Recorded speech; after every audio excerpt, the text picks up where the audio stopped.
The world is a beautiful but challenging place to live. And let's face it, life hits hard sometimes. So if you find your hopes and dreams and mental well-being needs a boost, you're tuned into the right podcast. Welcome to Inspire Us with your host, J. Paul Nadeau, a former hostage negotiator turned motivational speaker and acclaimed author of Take Control of Your Life.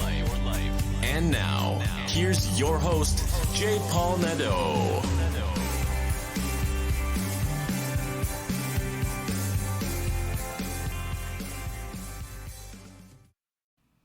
Hello, everyone, and welcome to Inspire Us. As many of you know, I run a clubhouse room on Saturdays with many amazing moderators, and we discuss the topic of self-sabotage.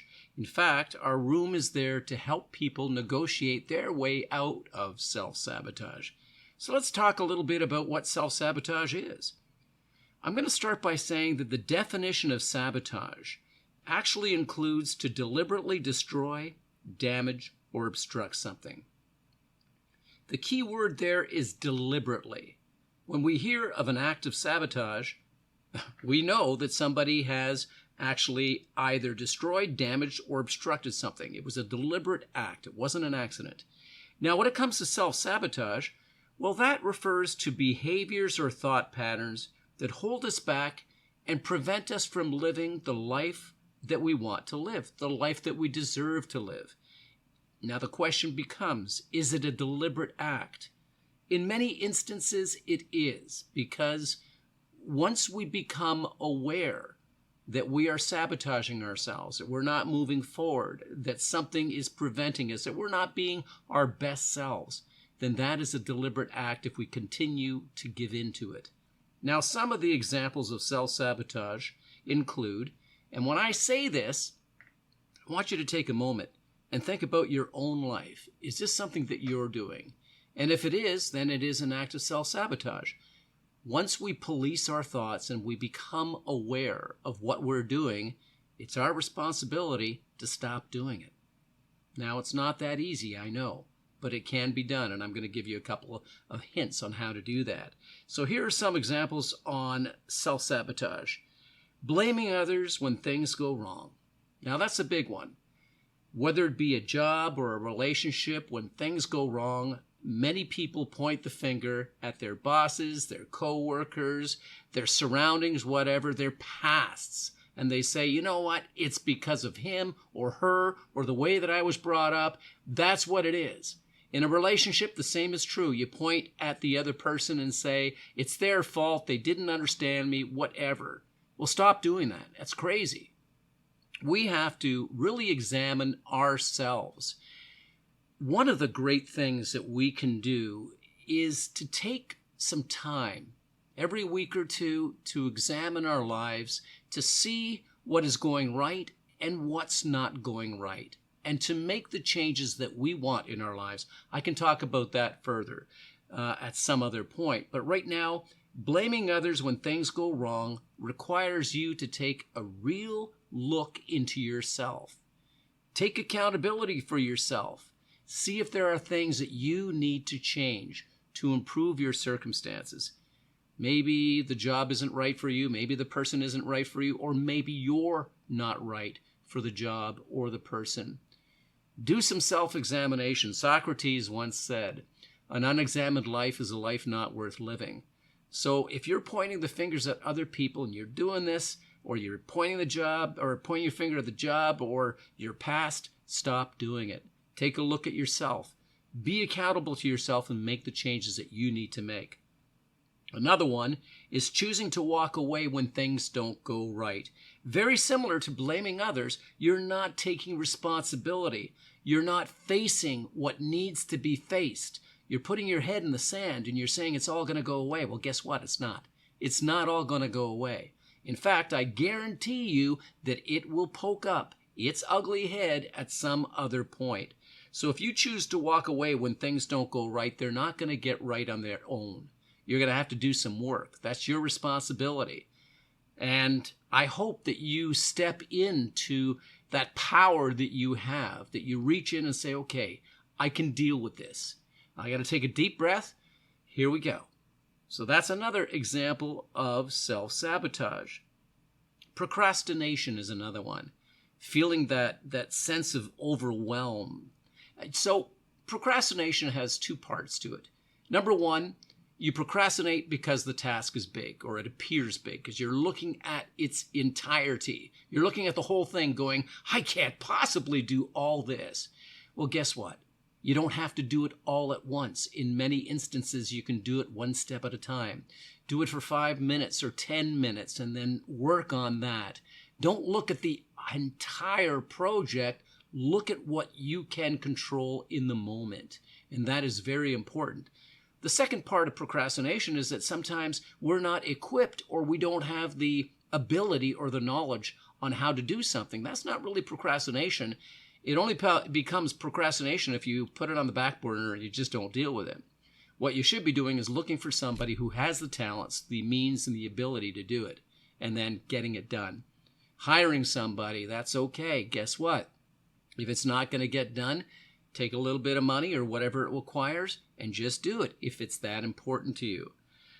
Another form of self-sabotage is picking fights with friends or partners for what appears to be no particular reason whatsoever. Often that is rooted in the fact that you feel that you're not being seen, or you feel that you're not being heard, and you want this interaction with the person or persons that you're arguing or yelling with. Well, instead of taking an aggressive approach to this, try talking. Try talking to them. Try saying something like, I feel like you're not seeing me, or you're not hearing me. I feel like you're not listening. Start a loving conversation with that other person, whoever it is. If their relationship to you is that important, don't start a fight. That's not the right way to get things done. Talk to them. Open the conversation and be prepared to speak and to listen, because they have a point of view as well. Here's another one. Dating people you know aren't right for you. Going back to the same kind of toxic relationships that you've gone to in the past. You tend to think, guess what? I only attract people who cheat on me. Well, if that's the vibration that you have, if that's the belief that you have, what are you transmitting to all those potential partners? That you are untrustworthy, or that you just don't trust other people. Guess what? You're going to attract what you believe. So change the vibrations that you give. Take a look at yourself. Again, this goes into self-examination. If you want that quality relationship, are you the quality person? Are you bringing something of quality to attract the same? And it's within you to be that person that you want to be. Make the changes. What must I do to attract this wonderful person into my life, or this wonderful type of person into my life? It goes the same when you're talking about a job. What must I do to get this job, to become this person, to become this example, whatever it is? Do not just put yourself down, because once you do that, once you don't believe in your value, then other people won't believe in your value either. And you will attract the same type of person, because that's the vibration that you're sending out. A lot of work to be done there, but it can. There are dating coaches out there. There's all kinds of people who can help you. It starts with a mindset, being a person of value by doing the things to bring your value up. So here's another one. Trouble stating your needs and desires. A lot of people have trouble stating their needs and desires with family. I have listened to so many young people who have taken careers that they didn't want because their parents insisted on it, and they lived a life that they hated. They despised it, and some even committed suicide. It is so important that we state our needs and desires with the people that matter to us, the family members, our friends. Even at work, we have a right to state what our needs and desires are, within a particular spectrum, of course. How about this? Some people don't state their needs and desires in romantic relationships. Can you imagine? If there's something that you need or desire in a relationship, a romantic relationship, you don't mention it to the person that you are in that romantic relationship with? What is that about? Come on. It is so important, especially at the very beginning of a relationship. After the first, second date, you start to get to know each other. It's so important to talk about your values, what it is that you desire, what it is that you want, and to see whether you're a right match with the other person. A lot of people have trouble stating their needs and desires in everyday interactions with others, and it's okay. It matters how we state those needs and those desires, and we can do it in a friendly, a loving way. We can do it as a mature individual. That's so important. Another example of self-sabotage is comparing ourselves to others.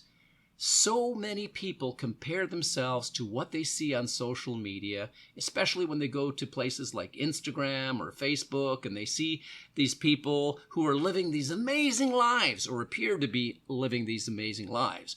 Well, they're not always living those amazing lives, and yet that person, you, may be comparing your life to theirs. Why would you do that? Because when you do that, it allows them to drive your behavior and emotions. And I don't know about you, but I want to be in control of my behavior and emotions. I don't want anybody else driving those things for me. Eleanor Roosevelt said that nobody can hurt your feelings unless you give them permission. And when you compare yourself to others and you feel unworthy or not enough, then you're allowing them to drive your behavior and emotions. Now, remember that there's one thing that you're better at than anyone else, and that's just being you. You're unique. You're amazing. This is you. And be the best you possibly can. If you're going to compare yourself to anyone, compare yourself to yourself and who you were 6 weeks ago, 6 days ago, 6 months ago, 6 years ago, whatever it is. Am I a better person? Am I moving forward? Am I doing the right things in my life? Are these the things that are really motivating me? Life becomes about being a better version of ourselves once we put our minds to it.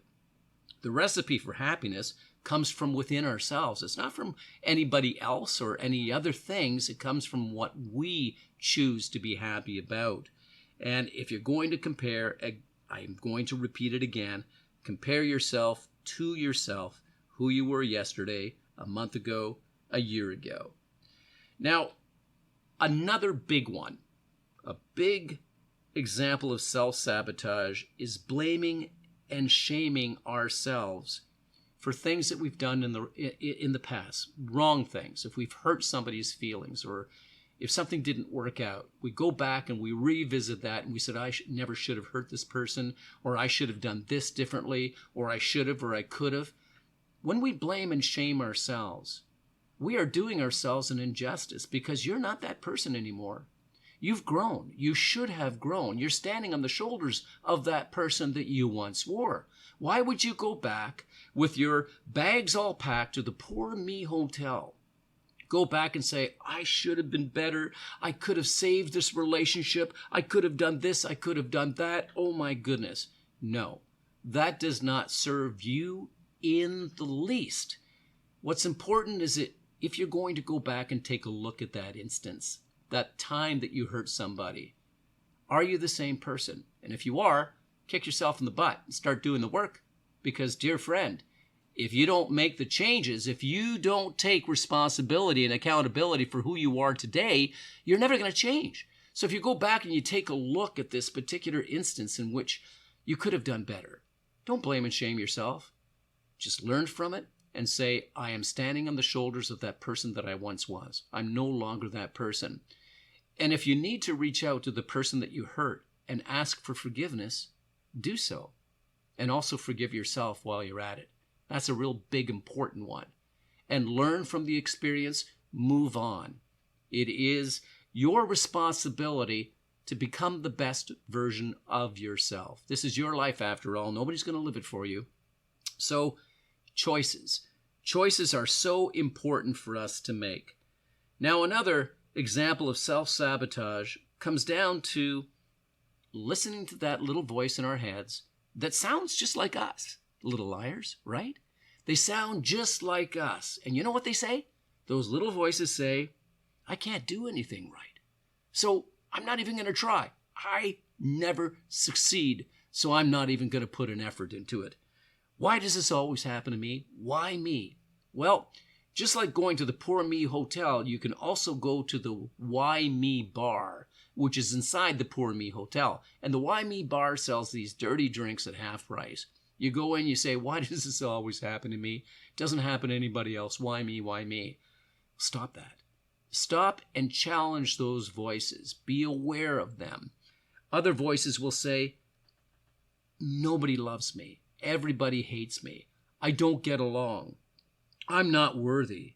Those are all things that you can challenge because you are as worthy as anyone in this world to feel love, to be successful, to have a great relationship. And start by loving yourself.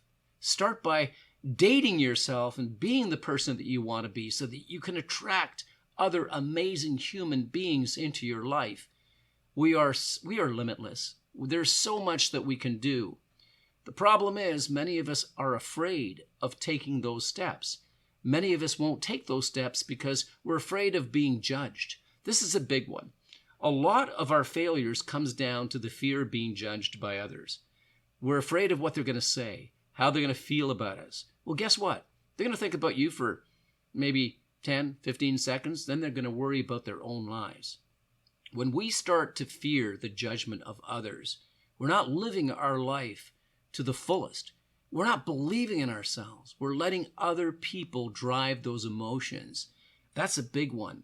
So step into your greatness and do the work that is required to be done in order for you to be that person who gets this job, that person who gets this success, that person who runs this business, that person who is worthy of this great relationship.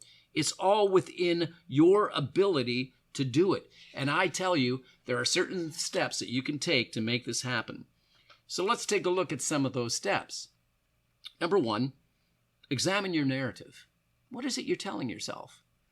If it's outdated, it's time to change it.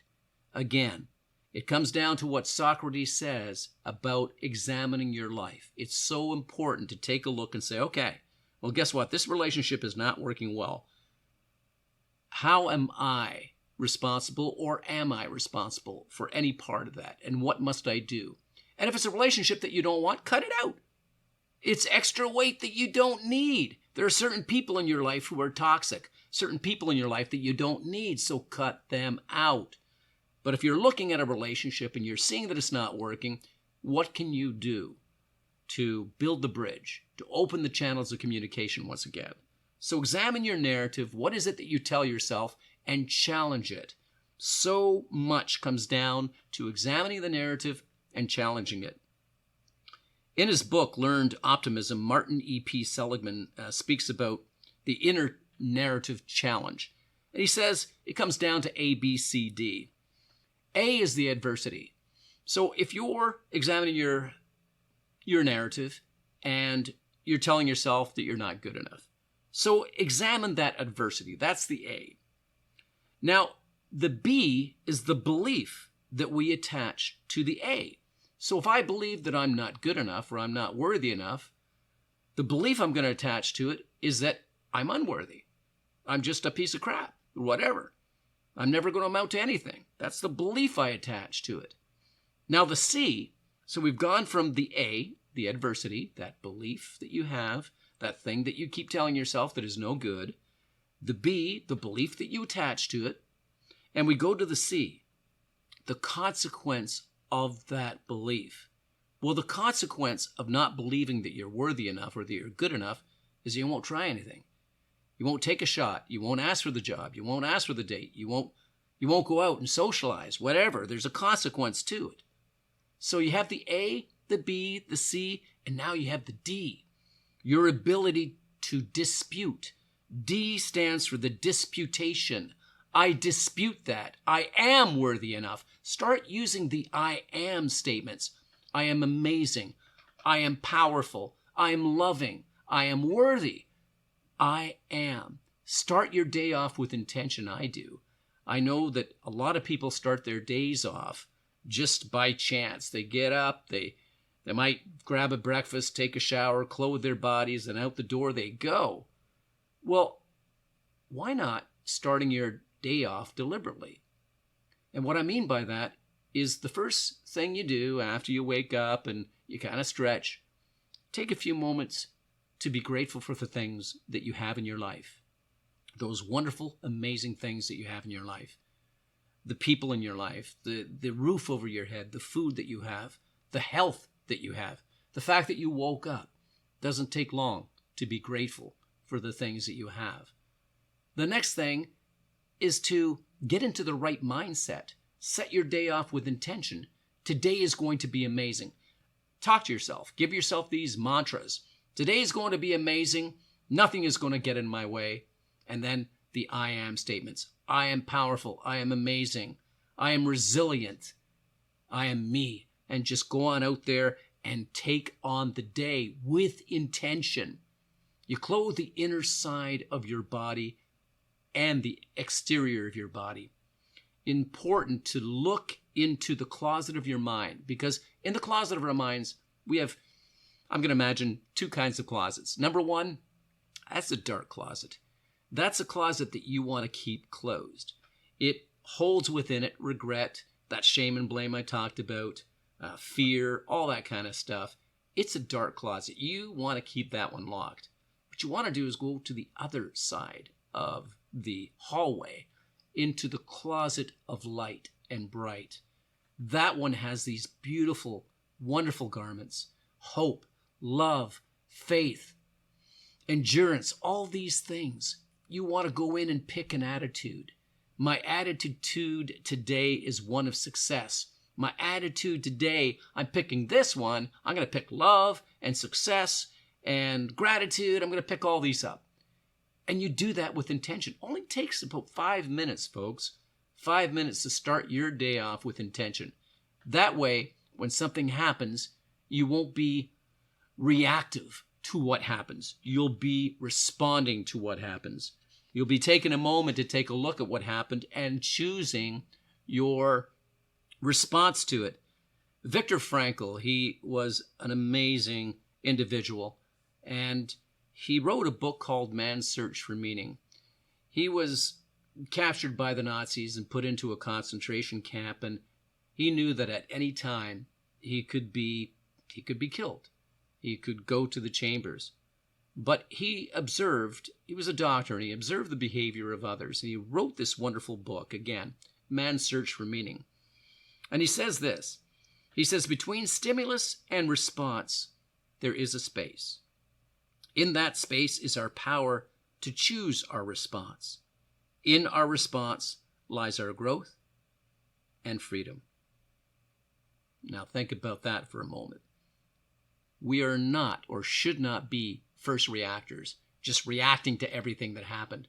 We should be first responders, taking a moment to say, okay, that just happened. I'm good. I can deal with this. Most people don't see that space. They simply react. Take control of that space, and doing so can make all the difference. When you experience an emotion, it's a signal to pay attention. So take a deep breath. Ask yourself, what really happened here? Now, if you're going to speak, if you're going to make a statement, well, make it a question. If it's somebody who came to you and they said something and you take a deep breath, ask a question instead of getting angry and just blowing up. Don't be too quick to attach meaning to it either. If somebody says something that could be harmful to you or could hurt your feelings, take a deep breath. Just imagine what they may be going through right now, because hurt people often hurt people. Maybe there's something underlying what it is that they just said. Take a very deep breath and just look at them and say, hey, where did that come from? Are you okay? You doing all right? And just remind yourself that you are in control. You are responsive and not reactive. Now, a few other thoughts about dealing with self-sabotage. Nothing changes if nothing changes. If you go on the same way that you are right now, with no belief in yourself, no courage, no confidence, fearful, whatever, nothing's going to change unless you challenge it. Nothing changes if nothing changes. How do you see yourself? That's a big one. How you see yourself when you're alone says a lot about who you are. So, how do you think other people see you? How would you like other people to see you? Because a lot of us don't even think about that. If we want other people to accept us, if we want other people to embrace us, then we have to be the people that should be accepted and should be embraced. And that really comes down to our actions and to what we say and how we feel about life and about ourselves. Love begins with the self first. Love yourself, make the improvements that you need to make. It is as important as eating the right food and exercising. Your mental wellness is just as important. It is nobody else's responsibility to take care of your wellness, your mental wellness or physical wellness for that matter, other than you. You're the one who ought to be taking care of it. So examine that self-talk, monitor it, become police officers of it. Take a look and say, if your body will sometimes tell you something's wrong. Maybe you'll find or feel a tightness in your chest and you think, what's that? Just think about, what is it I'm thinking about right now? Am I putting myself down? Am I listening to those little voices, putting me down? And you need to challenge that. Again, go into the A, B, C, and D, important, dispute those negative thoughts. Now, who would you become if you released that negative belief of yourself? Who would you become? I know that you'd become an amazing person. I know that you have that potential. You have that amazing ability. We all do. We have the ability to be limitless. We are only limited by the thoughts that we give ourselves. When we see successful people, it's because, they didn't give in to those negative thoughts. They moved beyond them. And guess what? All those successful people, they've likely failed dozens of times before, but they kept on moving forward. That's the important thing. We have to keep on moving forward no matter what it is that we are dealing with. Now, I want you to remember that not all thoughts you think of are true. Sometimes they're just remnants of the lies that you were told by bullies or others who have hurt you in the past in your life. They're not true. The truth is within you. The truth is up to you. The truth is what you deal with and how you deal with it. Now, I want to remind you, too, that you can step into your power. You can step into your confidence. You can step into your courage. You can step into all those things. Going to end this podcast off with Rocky's inspirational talk to his son. I don't know about you, but I love the Rocky movies. I think Sylvester Stallone created a great character, and it symbolizes so much. And in his movie, Rocky Balboa, he said this. He was talking to his son, and his son felt that he couldn't live his life in the shadow of his father, who was so popular, and he was boo-hoo, look at me. Well, Rocky looked at him, and he says, the world ain't all sunshine and rainbows. It's a very mean and nasty place. And I don't care how tough you are, it will beat you to your knees and keep you there permanently if you let it. You, me, or nobody is going to hit as hard as life. But it ain't about how hard you're hit. It's about how hard you can get hit and keep moving forward. How much you can take and keep moving forward. That's how winning is done. Now, if you know what you're worth, go and get what you're worth. But you got to be willing to take the hits and not pointing fingers saying you ain't where you want to be because of him or her or anybody. Cowards do that, and that ain't you. You're better than that. And I want to remind you, you are better than that. So go on out there and just believe that you can, and what you tell yourself will manifest itself. Because the conscious mind is an amazing thing. And when the conscious mind says something, the unconscious mind agrees with it. So go on out and tell yourself that you're amazing, you're fantastic, you're awesome, and live the life that you deserve to live.